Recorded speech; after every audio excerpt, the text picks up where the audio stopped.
Okay, so other models are not competitive anymore.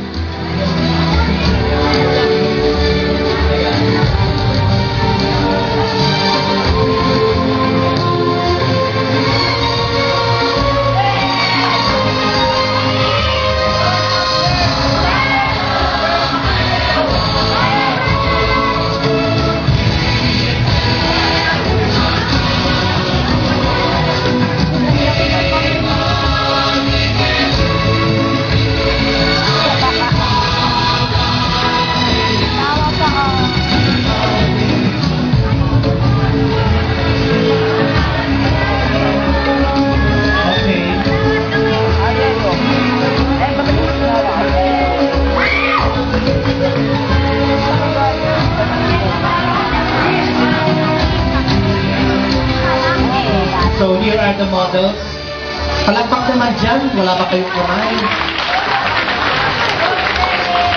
Okay. Well, we were 5 as members of the jury, and of course we look into the creativity of the attire.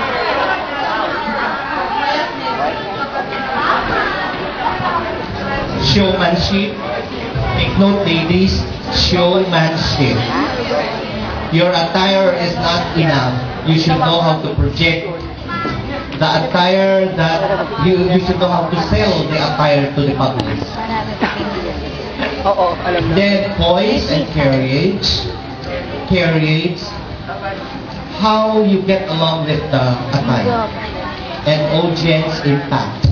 We did not consider the yelling and the shouting of the audience, but it's the overall appeal of the attire. So, may I request the following to please move forward. Number 7.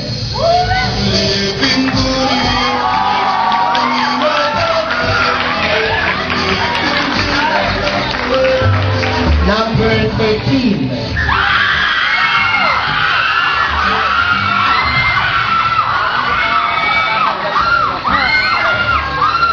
Number 9.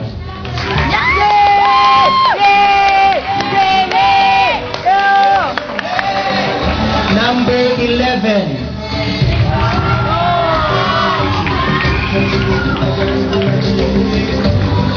And number 17.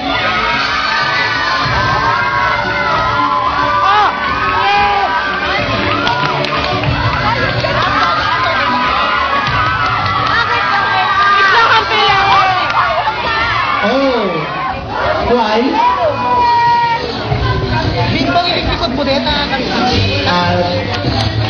Ladies and gentlemen, thank you very much. You did a good job.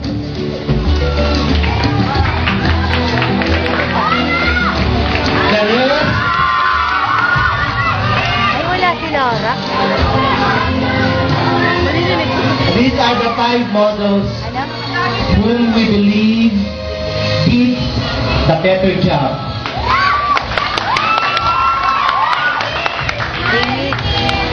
Better, I said, they did a good job, but this one did a better job. Our problem now is their ranks. Each of them will receive cash prizes. The FNP and AHP decided to give 3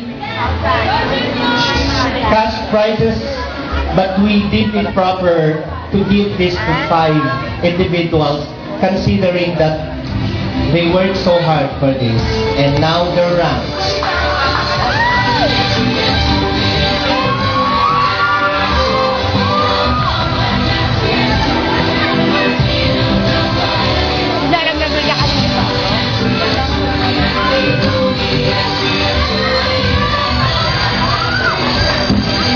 Whom do you think?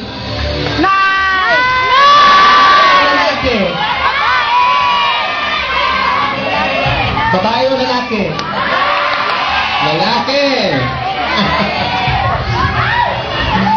Okay.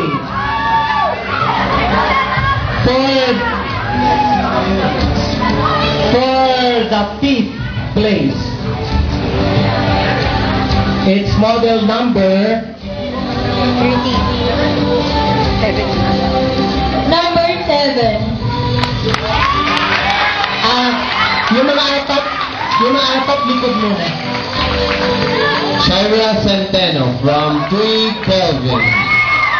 Congratulations, Kelvin. The advisor is Mr. Densby Santos.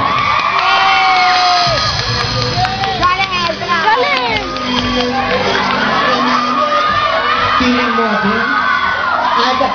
The prize will be awarded by the FFP FAHP. May we request the advisors to be witnessed by the principal.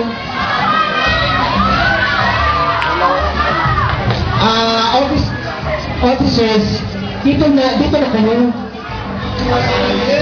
Officers, dito kayo sa harap. May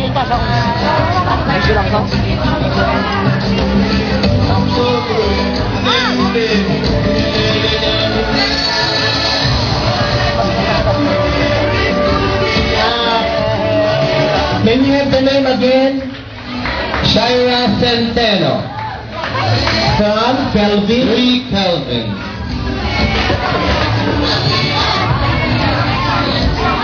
Congratulations, Tyra. 1, 2, 3. Next time, smile ka pag nagmo-model ka. Takala umisong tatang.